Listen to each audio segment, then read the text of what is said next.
The final part of a series on prayer for now. I think there are quite a few things we could come back to, but I want to just say something about the Lord's Prayer to kind of follow on from the comments we made about Philippians chapter 4 last time.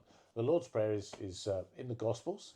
I've just picked the section that comes from Matthew's Gospel, chapter 6, in the Beatitudes. And it says in this particular section, and I'm going to read this to you because it's a bit longer than the previous one. It says, "When you pray, do not keep on babbling like pagans, for they think they will be heard because of their many words. Do not be like them, for your Father knows what you need before you ask him." So there's an implication there that you can ask him.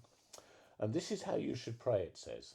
"Our Father in heaven, hallowed be your name. Your kingdom come, your will be done, on earth as it is in heaven. Give us today our daily bread. Forgive us our debts," is actually the way it's phrased in the NIV version, "as we also have forgiven our debtors. And lead us not into temptation, but deliver us from the evil one." So those are the suggestions there. There's a kind of structure to that, and if you look carefully at it, it's kind of a bit like the part mnemonic that we used last time, where it starts with praise. This is, Father, hallowed be your name. It's saying we're going to honour and praise you first for who you are. And then it says, "Your kingdom come, your will be done." We're kind of saying, look, we don't want our will, we don't want our selfish kind of ideas for life to come forward, but we want the will of God to come forward on a daily basis. And so we ask for that, both on earth as it is in heaven. So we're really praying about the now, the things that are happening in our world. And then it says, "Give us today our daily bread." Basically, just give us our needs, not necessarily our wants. I might want to drive a Porsche today, but I can't. It's just, what do we need? Provide for us, please, Lord. And then it's forgive. And we have to forgive as we have been forgiven. And there's a real need to sense where maybe we're out of order with someone, maybe a relationship is broken, where reconciliation is needed.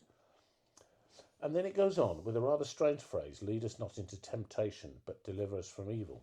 We want to be delivered from the evil in this world, but it seems a strange thing that we ask God to lead us not into temptation, as though he would deem to do that. And I think there is a theological difficulty with that phrase. I know that in the Iona worship community, they use a slightly different phrase. They say, "Save us from our time of trial." And maybe that's just a bit more helpful.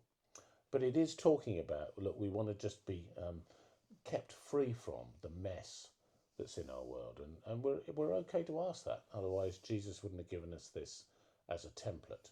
So there is something here about requests, about praise, about admitting when we're doing wrong and being forgiving. And so the template is very similar to Philippians 4. But you don't have to pray the prayer every day in such a rote fashion that you get so used to it that it doesn't really mean anything. It's better to break the words down and to use them in different ways on different occasions.